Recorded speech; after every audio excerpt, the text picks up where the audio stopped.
ஒன்றிய சாலை போக்குவரத்து துறை அமைச்சரும் பாஜகவின் மூத்த தலைவருமான நிதின் கட்கரி ஒரு முக்கியமான விஷயத்த பதிவு பண்ணியிருக்கிறாரு. டெல்லிக்கு போறதே எனக்கு ரொம்ப கஷ்டமா இருக்கு. 2 நாளைக்கு மேல நான் டெல்லியில இருந்தேன்னா எனக்கும் உடம்பு சரியில்லாம போயிடுது.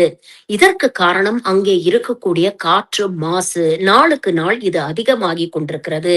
இத அரசு கவனத்தில் எடுத்துக்கொள்ள வேண்டும் அப்படிங்கிற ஒரு விஷயத்த பதிவு பண்ணியிருக்கிறார். யோசிச்சு பாருங்க.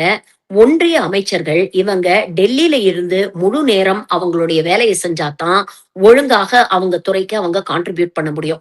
ஆனா அப்படிப்பட்ட ஒன்றிய அமைச்சரே 2 நாளைக்கு மேல என்னால டெல்லியில தங்க முடியல. அதனால போயிட்டு போயிட்டு வரேன் அப்படின்னு சொல்றாரு. அப்போ டெல்லியில இருக்கக்கூடிய பப்ளிக் ஹெல்த் எமர்ஜென்சி எந்த அபாயகரமான நிலையில இருக்கு அப்படிங்கறது யோசிச்சு பாருங்க. இன்னொரு பக்கம் ஏகப்பட்ட வெளிநாட்டுடைய எம்பசிஸ் நேஷனல் கேபிட்டலான டெல்லியில தான் இருக்கு. அங்க எத்தனையோ பேர் வேலை செஞ்சுட்டு இருப்பாங்க.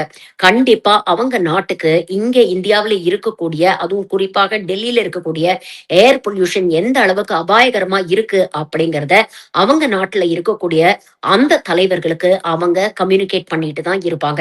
இது குளோபல் லெவல்ல இந்தியாவுக்கு ஒரு பெரிய தலைகுனிவு அப்படிங்கிறத ஏன் இந்த பாஜக அரசாங்கம் இன்னும் யோசிக்காம அதை சரி செய்யாம இருக்கு அப்படிங்கிறது தான் நாம யோசிக்க வேண்டிய விஷயம்.